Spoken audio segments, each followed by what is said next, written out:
Hey, everybody. Happy Monday. Happy Eclipse Day. Before that, we have a great discussion here regarding a new approach to collaboration and hybrid remote work with the CEO and founder of SoWork, Fisha. How are you? Good, good, great. Beautiful day in Boston. Thank you so much for having me on your show. It is. I hope we'll get a good view of the eclipse through, appropriate glasses, doctor, so we don't have any eye damage. Good. But having said all that, you have a really intriguing proposition here with SoWork, and you have a fascinating background. Let me ask you to introduce yourself and your experience both as a physician and an entrepreneur. Sure, yeah. Well, first, good call on the glasses. I think that's very wise. Um, as for my background, I kind of got into entrepreneurship when I was pretty young, 10 years old. My brother and I we started our first company. He was a year older than me, and we didn't call it a company at the time, but that was kind of our initial uh, experience. So I would basically go around our neighborhood and forage for computer parts in dumpsters and school sort of recycling bins and things like that, and bring them home. And my brother and I, we would put them back together, and then he would kind of kit them out with the latest software and refurbish them essentially, and then we'd sell them around the neighborhood for profit to buy video games and candy. So not like a hugely important use of money, but at the time when you're 10 years old, great idea. Um, Pivoted a little bit, went into medicine. I'm intrigued by human body, and so that was kind of the medical turn. Then started training in emergency medicine. Went back and started another company, and since then, that was 2018. Since then, I've been kind of more wearing my CEO hat, but I do a month or so of medicine every year. So that's kind of me in a nutshell. Wow, what a wonderful story. Very inspirational. And what was the big idea behind SoWork? What was the inspiration behind the vision and the mission there? Yeah. Well, so my team and I, we this came out of a pivot, right? So it came out of a pivot. So we were originally building a totally different software. It was machine learning for higher ed, for medical education. We were on campus Hmm. at HBS building out of the iLab, the Harvard Innovation Lab. We call it the iLab for short. And when COVID hit, March 2020, April 2020, Harvard kicked everybody off campus, and my team and I got sort of spread out all over Boston again. And like, we were in our little apartments all over the city.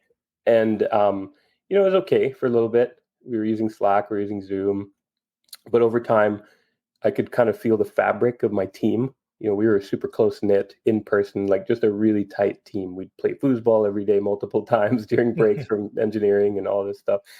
And it just kind of started to suck. And our like I felt like the fabric of our team was starting to fray. So it's like, okay, well, how did I stay connected? Like how do I when are the times in my life that I felt the most connected to people despite being across long distances?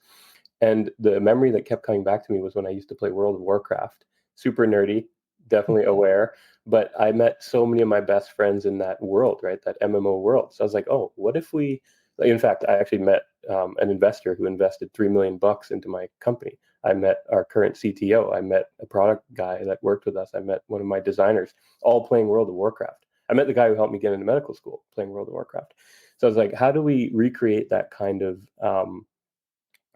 camaraderie and teamwork, but geared toward the workplace? Like, how do we create the MMO of work? And we used to call it the world of Workcraft back then. And so that's kind of like got us, going down that line of thinking. And we created a little MVP. It completely transformed my team after a couple of weeks of working in it. We started showing it to all of our other cohort teams at Harvard. They all loved it, and so we said, okay, well, let's explore this. And that's kind of how it's evolved. That was the initial sort of seed, and then it has evolved to where it is today.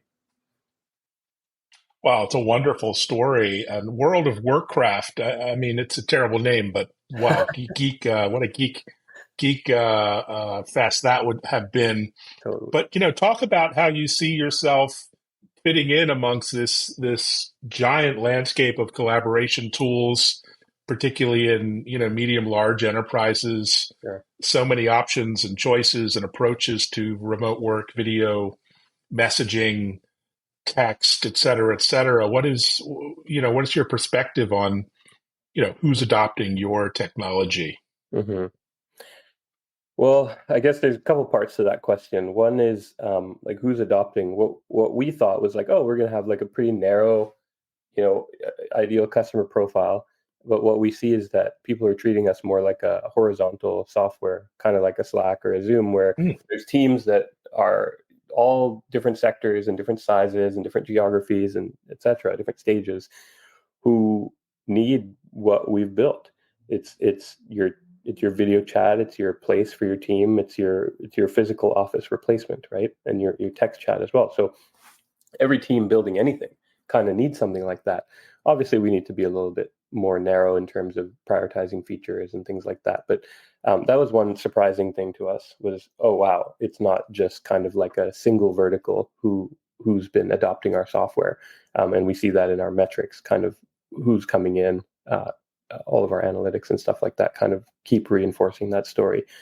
The second part to it is how do we fit in broadly in like a tech stack that any remote or digital team, distributed team uses. So I guess there's this big push that we read about LinkedIn and other news media that say, oh, the CEOs of all of these companies are pushing people to return to the office. Home, what do you call it? Home offices and remote work is dead, and everybody needs to come back to the office. And we see that like over and over, and every few weeks there's kind of like a new wave of that type of media. But frankly, the issue, it's almost like the wrong prescription for a mm, correctly diagnosed problem, right? And the problem that's being diagnosed is, hey, my team doesn't really feel like a team when we're not together anymore, right? That's like what the company leaders are saying. But and I'm sure that probably many people who are listening to this right now have felt this. When you use Zoom and you use Slack, you're getting text messages sent back and forth, right, on Slack. You're getting video calls transferred back and forth on Zoom. That's happening for sure. But so work is moving, but there's still something missing. There's still a piece missing, whether it's the culture of your team or whether it's connection with your other teammates. There's just something about your team that's going to feel different, that doesn't feel very good. And what that ends up doing to your team is a whole bunch of stuff that will slow down your innovation. I think this has been studied at HBS. There's a professor, Ashley Willens. She's been studying innovation, her and a couple of colleagues, and they found that not having a shared place for your team stunts your innovation within your organization. And there's many other studies like this. So for us, we say, okay, well, the diagnosis is somewhat correct in that there's a problem here, and then what's the actual solution to that? Well, it's not going back to the office. I mean, maybe for some teams it is, but for the vast majority of people who are just trying to live their lives and do their work in sort of a harmonious way, um, the solution, at least that we've found, is resonating with a lot of people is, okay, well, what happens if we give people their place back, but in digital form?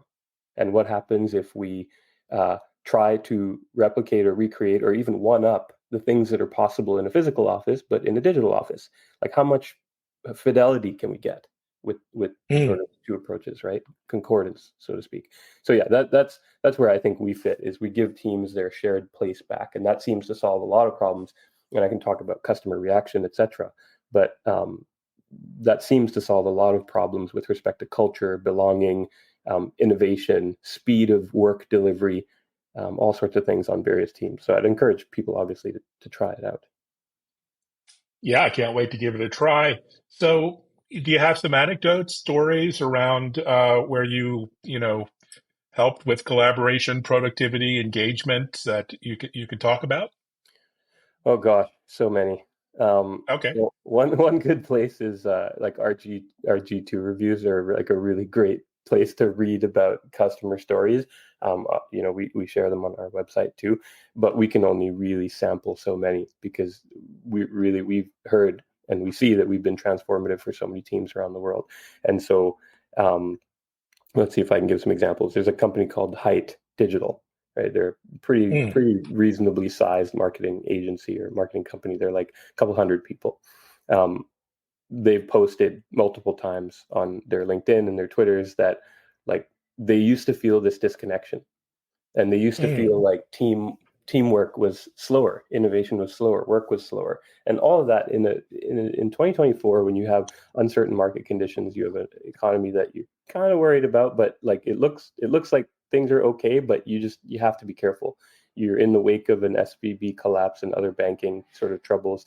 You're in the midst of lots of layoffs, and there's all sorts of nonsense happening in the world today, right?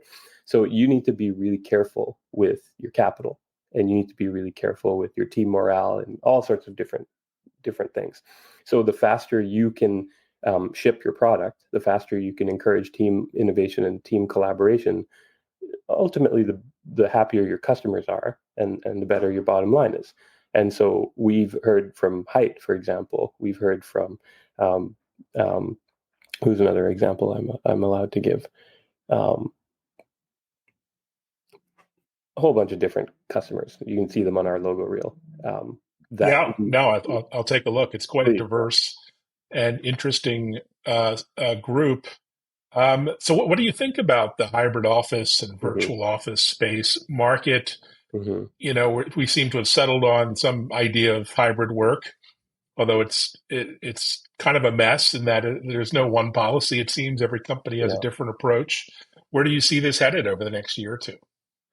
Yeah, I mean, I think a lot of people think hybrid is the answer, and because they see it as possibly being some kind of compromise. But again, we're so early in this sort of evolving landscape where kind of during COVID, when everybody was forced to work at home, my dad always says, and I think this is a pretty well-known statement, what is it? Necessity is the mother of invention. I think that's the saying. And the pandemic really forced that upon companies to figure out their remote strategy. When hybrid became an option, some people, maybe due to comfort and maybe due to sort of not being able to envision a different type of world, again, maybe because it's the wrong solution to the right problem, that's where a lot of people have seemed to settle. I don't think that hybrid is going to be enduring long term because of kind of what you said. Everybody's got a different policy. Sometimes it's up to the teams within larger organizations to set them themselves.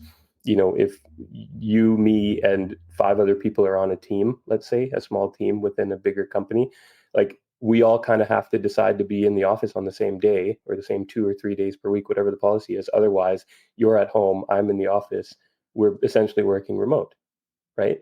Even though it's like a you pick your 3 days type of thing. So I think it's just an area rife with problems. And when you offer a really talented potential staff member, the opportunity to work fully remote, but with a tool like SoWork, or something else that accomplishes the same problem. I obviously don't want to be too biased here. Then they're going to choose, versus being hybrid, which is confusing, or being fully in person. Like they're going to choose the thing by and large that creatives choose, which is flexibility, right? And creatives are the type of teammates that you really need to be able to push things forward in this day and age. You need all types of teammates, but creatives, I think, are particularly important. No, it's very, very fun. And I love the design ethos as a gamer, a retro gamer. It looks actually really fun to engage with. But do you get any pushback from C-suite types or executives who, maybe don't like the design principles? I guess it's not for everyone, but how do you include everyone who may not be into this sort of stimulus or this sort of visual paradigm? Yeah. Well, so it's a great question. We basically, I think that you can onboard anyone into anything as long as the user experience is good enough, right? And we are very fortunate in that one of my investors, a guy named Bing Gordon, he's one of the key people who created The Sims and the different sort of those Maxis and EA games. He's been so helpful in sharing lessons about how and what works for helping people to be so in love with The Sims and to make the user experience super easy for how they interact. Another one of my friends and advisors is a guy named Philip Rosedale. He's the founder of Second Life. So he's also been very helpful in sharing, okay, what works, what didn't work, how do you position things in this type of product? Another guy, Jason Fried, good friend of mine, he founded Basecamp. He's been like a remote work guy for 25 years, and he's so bullish on it. So kind of just talking to him about, how do we make sure that people are very comfortable and have all the tools they need to thrive in a remote work setting? I think when you bring together like the real problem being solved, the real UX that is really easy and fun for people, and then lessons from the past about what's worked and what's not worked, that's been super helpful for us to craft an experience that seems to resonate with a lot of people. And then to link that to what you were asking about C-suite, or maybe people who are not sort of native gamers, it's been a little surprising, actually, in a good way, where when you put a bunch of people who aren't gamers onto something like Zoom, right? Like it's a UI, an interface that you actually have to learn, right? Like when I came onto this software that we're using here, I had to figure out where things go, because, or what does what, because you don't have like this rich evolutionary history of maybe intuiting how things work, because it's not skeuomorphic. Whereas in our world, people kind of intuit that, oh wow, okay, so I'm this guy, this little avatar. If I walk over to this other one, chances are we'll be able to strike up a conversation. If I walk over to this whiteboard, chances are we'll be able to write on it, and you can't. So there's this unspoken ease of UX that happens just by virtue of it being kind of based on our physical world. So we've seen, yes, there is definitely pushback from certain types of CEOs and certain types of company leaders. It's usually a matter of, this is just a normal crossing the chasm type thing. I'm sure you're familiar with that graph. That's, every software company is going to have that issue. Every product, not just software company, is going to have that issue, and that's kind of our version of it. So we're very happily working with our early adopters in the early part of that curve, on the left of the bell curve, and then we're happy to bring over the laggards in time. No, it's a really interesting paradigm.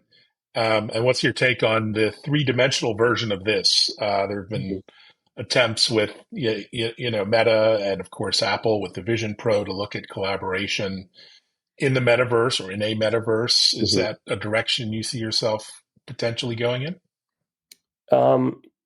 So yeah, it's complicated, because UX, I think, is everything, right? And I just don't think the world nor hardware is ready for persistent long-term use of these headsets.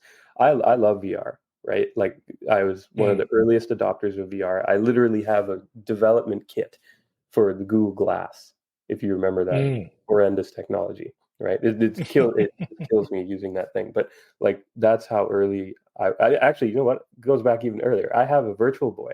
Yeah, I don't know if you remember that, but I have a Virtual Boy. Nintendo, yeah, sure. I used to play the hell out of Tellero Boxer and Mario Tennis, and there's a whole bunch of Mario Donkey Kong. There's like a whole bunch of games in that. Horrendous, bad for you, I think, right? But that's how far back I go with VR. I'm like a big believer in the technology. I have the Quest 1, 2, 3. I have the Vision Pro. I still don't think that any person in their right mind is going to use that for work, at least not now. And so we are developing, without sort of giving away too much, we're developing everything that we've been developing from day one, i.e. a couple years ago, we made to be compatible with 3D, full camera control, fully VR, or 3D on your 2D screen, kind of like your computer screen or your phone. But we're not rolling that out until I think the time is right. And I certainly don't think that's now, despite how wonderful a piece of technology both the Quest 3 and the Vision Pro are.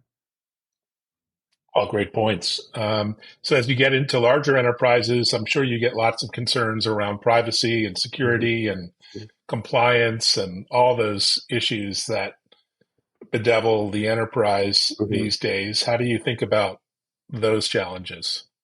Yeah. So I think it kind of all starts, I guess there's a couple points here. One is like the bullet points, like what's our security like? What's our data privacy like? We have very clear and strict terms on our website that anybody can read. And so we're very careful. From a certification perspective, we're literally in the middle of our SOC 2 audit right now. And so we take privacy and security very, very seriously, so that we can uh, instill confidence in enterprises using us. You can't really be a serious work product if you don't have these bases covered. So that's kind of how we think about that. The second thing is that I am a pretty big believer in data privacy as a human right, like your own data privacy. So that hopefully, that will be baked into any company that I build, is care of data, and sort of good stewardship of data. Well said. And speaking of the healthcare setting, and as a practicing physician, what's the reaction been in the healthcare setting, practices or hospital environments? They've typically been pretty slow to adopt these kind of technologies for various reasons. But any feedback from your colleagues? Yeah, it's funny. I think there's one person I'd love to give a shout out to, Teresa Chan. She's at McMaster. Actually, no, she's been appointed, or she's accepted a role as the founding dean of, I think it's Toronto Medical School. I think that's what Mm. it's like a brand new med school that's opening up in Toronto, and she's one of the most innovative people I've met in medicine. And she and her colleagues are actually using SoWork to create the world's first like emergency department in the virtual world, or some might say the metaverse. Wow. It's pretty cool, actually. So they basically, like Sim style map maker, they built out an emergency department. There's, MRIs and CT scanners and waiting rooms and triage nurses. There's all sorts of cool stuff. And it's being primarily used for at the moment is there's a study using it to figure out, can we hasten multimodal learning for a multidisciplinary team using a software like this for in the Mm. emergency setting. So there's a study underway now, and hopefully the results are positive, but we'll see. Oh, it's a wonderful use case. I could imagine nothing more fun than going on a virtual doctor visit in SoWork and just having some fun for a change, going to Mm, the doctor. So yeah, that's intriguing. What are you excited about? What's next in terms of the product, or personally, professionally, any travel events coming up hmm in the next couple months? Yeah, well, I mean, there's a couple of things. From a product perspective, we're like, this sounds really boring and silly, but like I'm just super excited to keep improving the user experience, because there's so Mm. many. Basically, I've been a gamer since I was 3 years old. So taking in all the best pieces of all the best video games I've ever played, and they don't even have to be the best video games, they just have to have a really good user experience. Taking those things and incorporating them, building them into SoWork in a way that enhances productivity or teammate connection, that's something that I'm very excited about. And everything just has to be done in priority order, of course. So continuing down that path, very exciting. We've been rolling out our AI features. Like I said, my last company was an AI company, machine learning, and that was before all this stuff was cool. This was 2018 to 2020. And so we're excited to be bringing our capabilities to SoWork to help people enhance the efficiency of their work. And so we're going to continue rolling out more and more features related to that. So that's on the work side. Personal side, I'm just on a bit of a travel swing right now, to meet with partners and investors and other founders, customers. So it's been a fun last couple of weeks, and it's going to continue for another few months. Well, good times. Thank you so much for joining me. You're in Boston, as am I. It'd be great to meet up, not in your capacity as a emergency room physician, but otherwise. So, yeah, it would be wonderful to try it out. I'm going to give it a try as well. And thanks everyone for watching. Reach out to SoWork, give it a try, and see what you think. I'd love your feedback. Thanks so much, Fish. Awesome. Thanks for having me, Evan. All right. Take care, everyone. Bye bye.